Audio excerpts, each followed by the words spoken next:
What if I told you that the very place you eat, sleep, and unwind is actually the root cause of what's making you sick? From the air you breathe to the mattress that you sleep on, your home could silently be fueling the fatigue, brain fog, and hormone imbalances that you may be experiencing. But here's the good news. Just as food can be medicine, your home can be too. Imagine if your living space didn't just appear clean, but instead actively worked with your body to restore health, quiet your mind, and renew your spirit. In this step by step guide, I'm going to walk you through 5 powerful and practical steps to transform your home from a toxic trap into a nourishing, detoxifying sanctuary. So, whether you're just starting on your wellness journey or you're deep in the trenches of it, this video will equip you with tools to make a lasting impact, starting right where you live.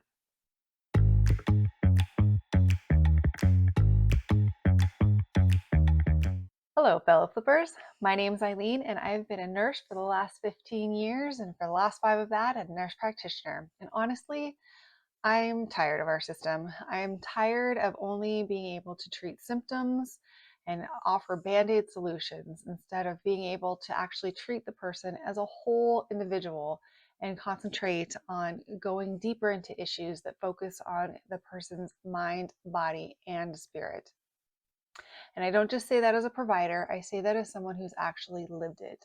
My own health journey has taken me through struggles from everywhere from addictions to weight struggles. And I know what it's like firsthand to carry with you that shame or guilt or frustration with feeling like nobody is really there to help you, but not anymore. I've started this space to build a community grounded in functional medicine, biblical wisdom, and real life grace. So if you're here, I want you to know this.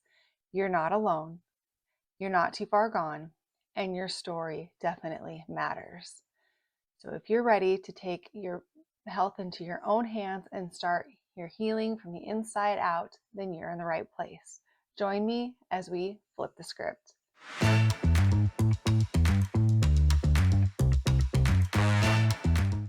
So, step one is understanding the hidden risks within our home. Most of us see our homes as a safe space, places where we can rest, recover, and retreat from the chaos of the outside world.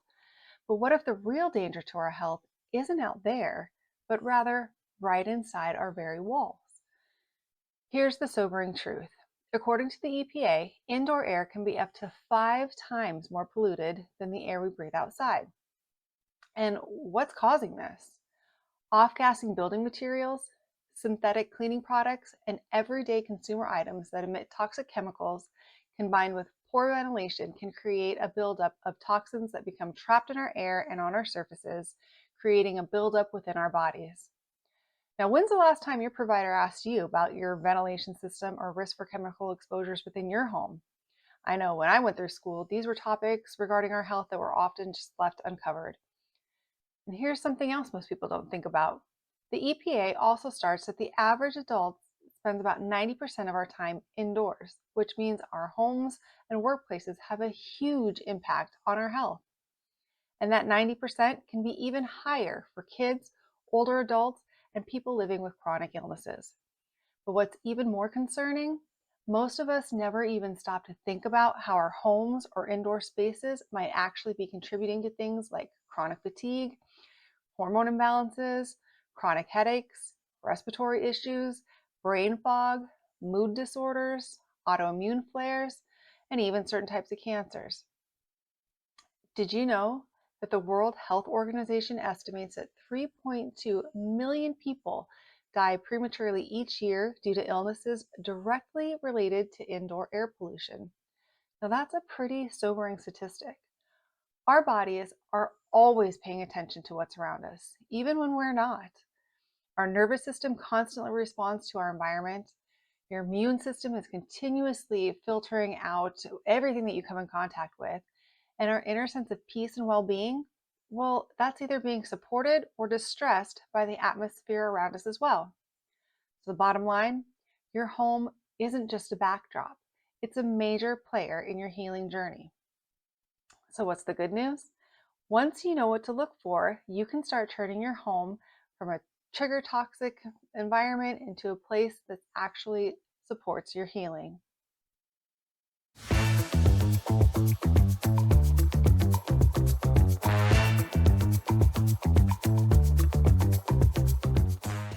Step 2, identifying common offenders. So now that we understand the risks, how do we fight back against all this? Thankfully, there are some simple yet powerful ways to combat these hidden threats that make your home a much healthier place to live. So let's start with mold and moisture. The key here is to stay ahead of dampness. Use a dehumidifier in musty places like basements. Make sure your bathroom fan actually works and get used. I know that I'm constantly banging on that bathroom door when my girls are in the shower, reminding them to flip that fan on. And make sure that you fix small leaks as soon as you spot them. Even wiping down your shower walls can help keep that mold at bay. For an extra layer of protection, you can use a non-toxic mold spray. Look for options that are free from harsh chemicals and safe for daily use. They have multiple plant-based formulas out there, and you just make sure that you can even use your own spray, actually. It's just a combination of white vinegar and a few drops of tea tree or clove oil. As for allergens like dust mites, pet dander, and pollen, think of this as a matter of keeping things clean. Not chemically clean, just clean. Vacuum regularly with a HEPA filter vacuum, especially if you have carpets. Wash bedding weekly in hot water, and consider investing in an air purifier if you have sensitive family members. Now, when it comes to commonly found chemicals in our homes, this is where things can start to feel a little overwhelming. But don't worry, you don't have to toss everything out all at once. You start with the biggest offenders and work your way from there. And if I had to suggest one big offender to start with, it would definitely be the cleaning products. Most conventional sprays and scrubs are loaded with VOCs, or volatile organic compounds, and artificial fragrances that hang in the air long after you've finished cleaning.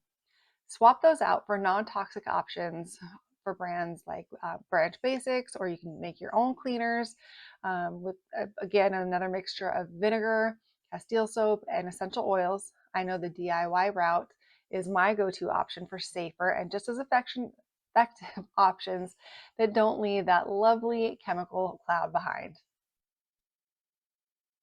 Next on the chopping block, plastics, especially the plastics used to store food and drinks. A good rule of thumb is the more pliable or flexible the plastic is, the higher the phthalate count. To combat this issue, try swapping out plastic containers for glass or stainless steel, and please, for the love of everything holy, do not microwave things in plastic. The heat from the microwave causes those chemicals to leach right into your food, dramatically increasing your risk for exposure. For all my air freshener and scented candle fans out there, these unfortunately are a no-no too. I know I was crushed when I found out that these had to go, despite how amazing they might smell, especially around the holidays. For all you pumpkin spice uh, fans out there, those synthetic fragrances are just a no-go when it comes to the phthalates. These phthalates, the problem with those is that they are chemicals known to cause endocrine or hormone disruption. So instead, try swapping those out for diffusing just essential oils. Try simmering citrus or herbs on the stove, or just cracking open windows for some good old-fashioned fresh air. If you're looking at buying new furniture or home goods, look for labels that say low VOC, formaldehyde-free, or Green Guard Gold certified. And when that's not an option, let new items off gas outside or in a well-ventilated space for a few days before bringing them into your living area. Also, look for furniture that's made of real wood, not pressed wood, or bamboo and natural fabrics like wool, natural latex, linen, or cotton, for example. And I know this can start to sound a little overwhelming, but again, you don't have to go crazy gutting your kitchen or breaking the bank, replacing all your furniture. Just making small swaps as you can afford them over time can make a big difference.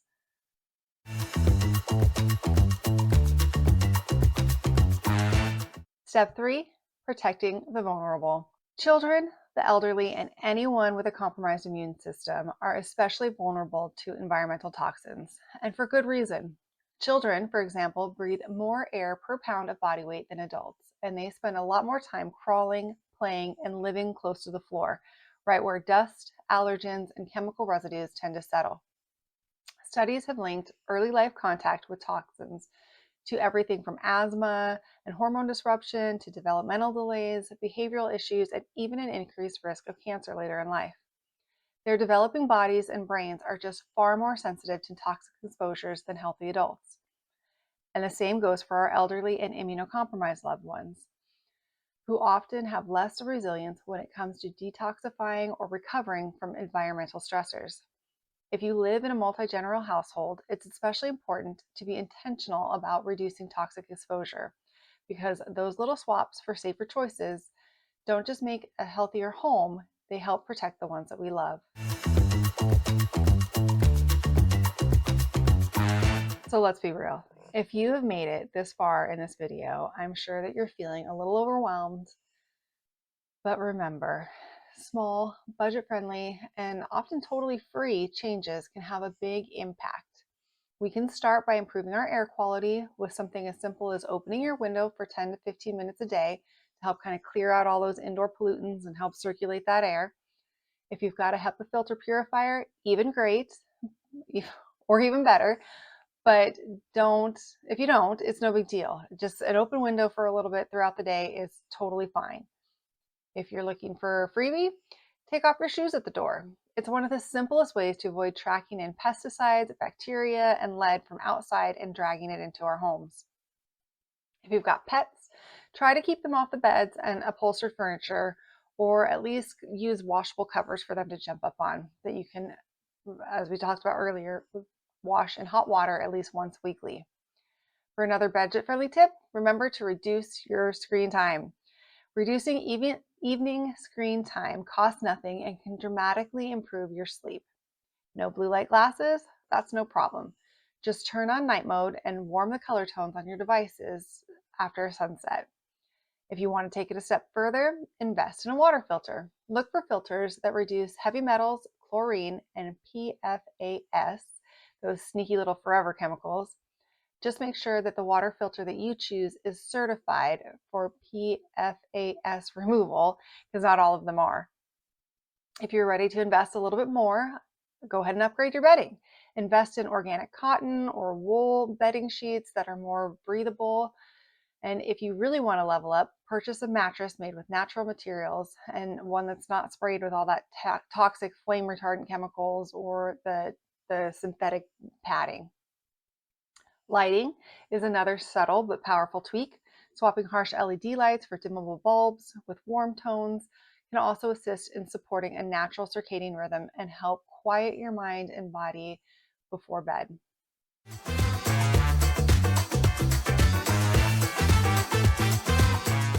Step 5 is building a home that heals.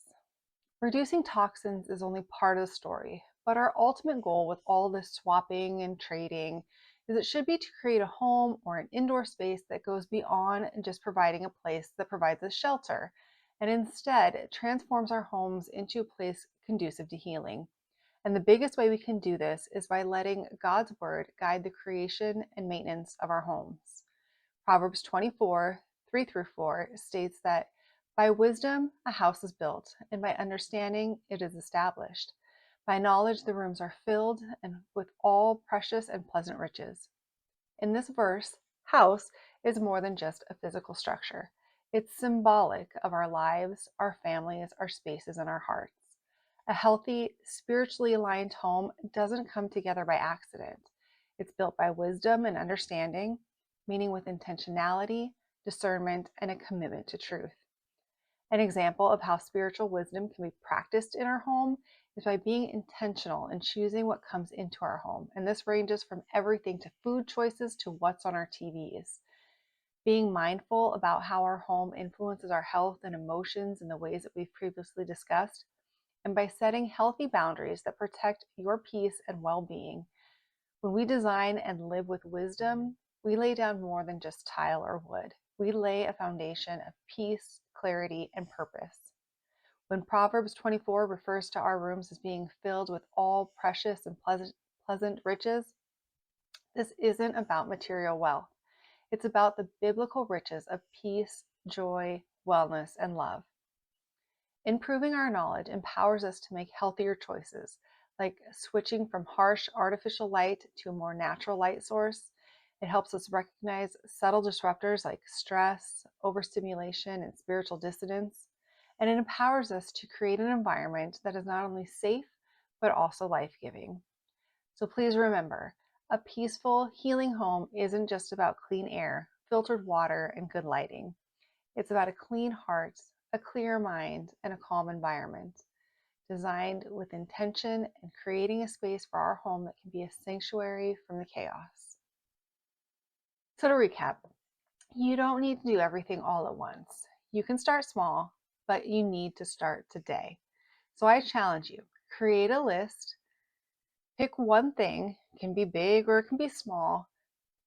Just pick one change that you can do this week, whether it be swapping out some toxic cleaners, filtering your water, just committing to opening up your windows for 10 to 15 minutes a day, or choosing more natural materials. Whatever you do, just pick one, commit to it, and then share it with others. Drop a comment with your first step or the step that you plan to take. This channel isn't the creation of just another health community. We are working on creating a space where faith meets function and healing goes deeper than diet and detox. This channel is about creating a community where it's understood that lasting wellness starts with the spirit, flows through the mind, and strengthens the body. So please share your thoughts on any changes that you plan to make, as well as any other topics that you'd like to see covered, so we can keep this conversation going and our community growing.